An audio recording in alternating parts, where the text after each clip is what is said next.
Hey, we have a bonus.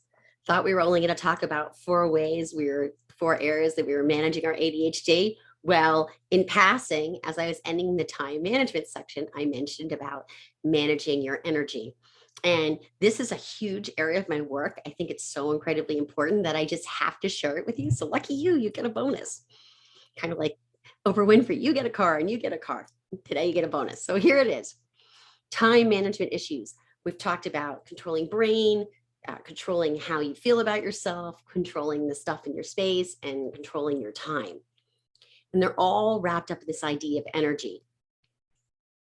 I mentioned energy in passing when I was talking about how stuff in your space can be draining to your energy. And I also mentioned it around managing your time, and how you manage your time is to have sense of what your energy levels are. So let's first talk about the sort of three broad-based types of ADHD. If you have inattentive ADHD, I kind of call those folks the sloth on the sofa. You can't get started. You're contemplating a problem, you're researching it, you're not getting into action. And it's not that you have a motivation problem, it's how your brain is wired. If you have hyperactive type ADHD, you're like a speeding bullet train and you blow right past the station. You might not be doing the right thing though. Maybe you haven't done enough research and you've just started. You're doing and doing and going and going, and you're not necessarily doing and going with the right things. Okay. Combined type takes those two. Lucky us, that's me. Either we're hanging out on the sofa, spending way too much time down that research rabbit hole, Alice, or we're flying past the train station. I tend to be more of the speeding bullet train. That's just how I am. Add to this, as an ADHDer, how much energy you're expending when you're masking your ADHD because you're trying to look normal and act normal. That takes energy. So we're already at an energy disadvantage compared to our neurotypical compatriots, okay? Time management is really about energy management. I just want you to keep this in mind. So everything you do during the day depletes your energy account.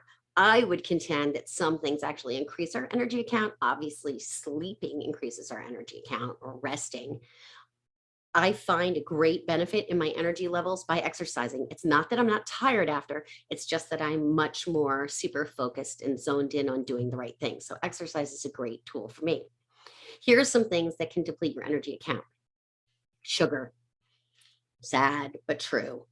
You get that short-term high from the candy bar and then you crash. Multitasking. Listen, no one can multitask. That's a bunch of bunk.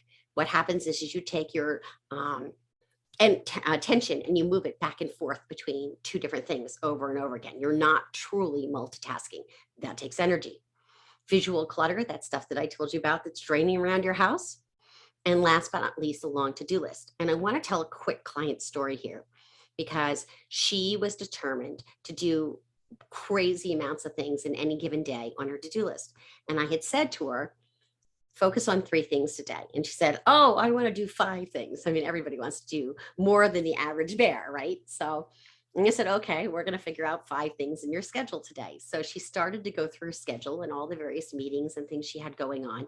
And what she found was, eyes wide open, I can only do 3 things today. And when you start to only try to do 3 things in one day, you're going to do them well and you're going to complete them. And a big thing in coaching is to discuss those completion points. It's to see, like, I had a little win here. We don't celebrate our wins, right? Which is why way back at the beginning of all this, I suggested that you start celebrating wins. Hopefully you've been doing that. I really hope so.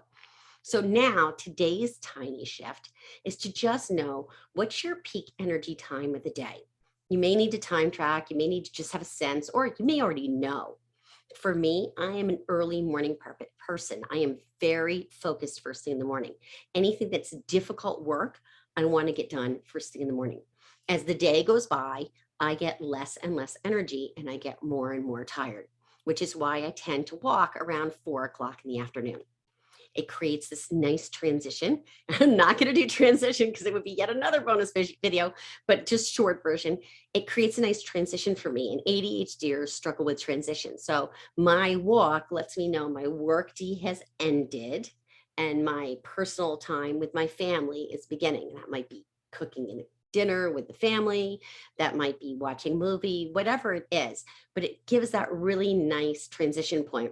And working from home now, we don't have as many transition points because We're working from home. You walk down the hall and you're at your office, right? So going out of the house physically, taking a walk and coming back works really well for me. So today, all you're going to do is try to determine what are your peak times of the day where you have the most energy. And then if you want to be like an overachiever, like some of my clients, start doing the most important tasks during your peak time of the day. And then put those tasks that don't require a lot of intense brain focus to other times of the day that are not as high energy. All right, that's it. This has been super exciting and fun. I have loved being with you. Hang tight because I'm sure there'll be more.